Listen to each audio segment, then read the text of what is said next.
Você já imaginou o Brasil se dividir em dois países? E se o Sul tivesse se tornado uma república independente, separada do Império? Isso quase aconteceu. E a história é real. Foi o mais longo conflito civil que o Brasil já viveu. A Guerra dos Farrapos. Uma guerra marcada por batalhas sangrentas, interesses econômicos, ideais de liberdade, traições profundas e personagens lendários como Bento Gonçalves e Giuseppe Garibaldi. Hoje, vamos mergulhar nessa história épica. A revolução que sacudiu os pampas e quase redesenhou o mapa do Brasil. A década de 1830 foi uma das mais instáveis da história do Brasil. Com a abdicação de Dom Pedro I em 1831, o país entrou em um período chamado de período regencial.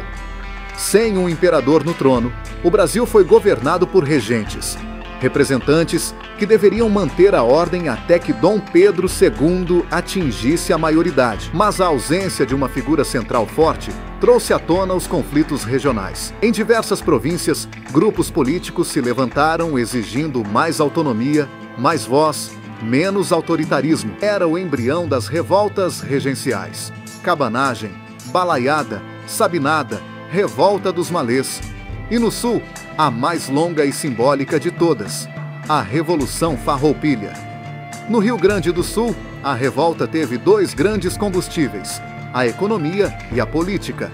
A base da economia gaúcha era o charque, carne bovina salgada e seca ao sol, produzida pelos estancieiros, grandes fazendeiros escravistas. O problema? O charque uruguaio e argentino chegava mais barato no sudeste brasileiro porque pagava menos imposto. Os gaúchos se sentiam traídos pelo Império, que não protegia a produção nacional. Ao mesmo tempo, politicamente, a província estava em ebulição. O Império nomeava governadores sem respeitar a vontade local. Em 1834, a Assembleia Provincial Gaúcha era dominada pelos liberais farroupilhas, mas o governador era um conservador, indicado pelo governo central.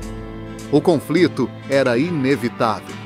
Em 20 de setembro de 1835, os farroupilhas decidiram agir.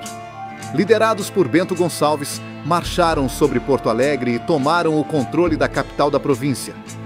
A data virou um marco na cultura gaúcha e até hoje é feriado no estado. Era o começo de uma guerra que duraria quase 10 anos. O Império, surpreso, reagiu com força.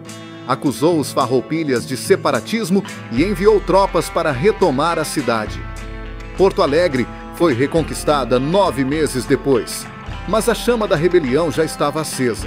Os farrapos recuaram para o interior e organizaram um governo paralelo. Em 11 de setembro de 1836, os rebeldes proclamaram a República Rio-Grandense, também chamada de República de Piratini. Era o nascimento oficial de um novo país dentro do Brasil. A nova república tinha presidente, constituição, bandeira e exército. Bento Gonçalves se tornou o primeiro presidente.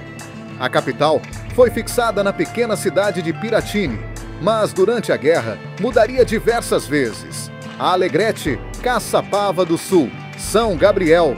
Os farrapos controlavam grandes áreas rurais, mas tinham dificuldades em manter as cidades. Eles lutavam com estratégia, usando a cavalaria e o conhecimento do terreno a seu favor. Em 1839, a Revolução ganhou um reforço inesperado. Giuseppe Garibaldi, revolucionário italiano exilado no Brasil, aderiu à causa farrapa. Com sua pequena frota de barcos e sua companheira, Anita Garibaldi, ele navegou até Laguna, em Santa Catarina. Lá, fundaram uma nova república, a República Juliana. Era o auge do movimento farroupilha.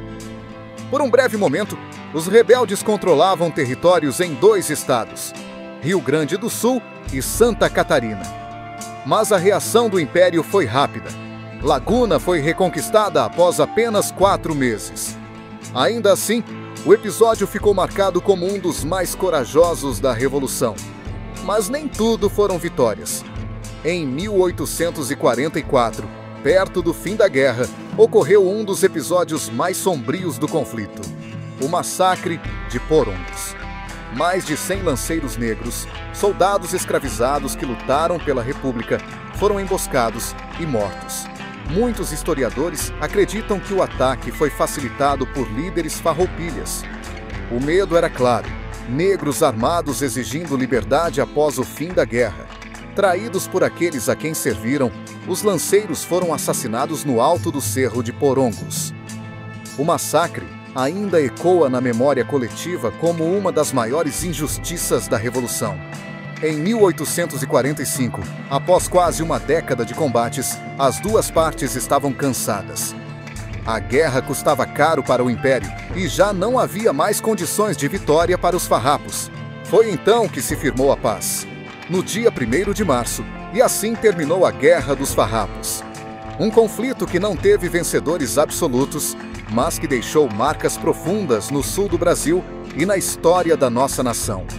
Mais do que uma guerra por impostos, foi uma batalha por voz, por identidade e por autonomia. Uma revolução feita por homens armados de coragem e também manchada por injustiças, como o esquecimento dos lanceiros negros.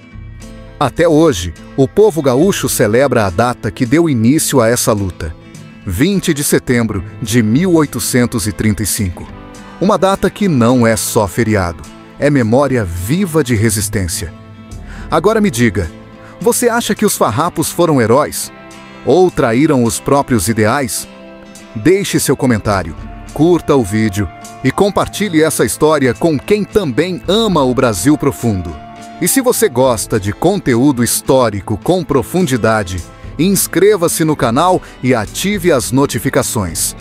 Porque a história do Brasil vai muito além do que a gente aprende nos livros.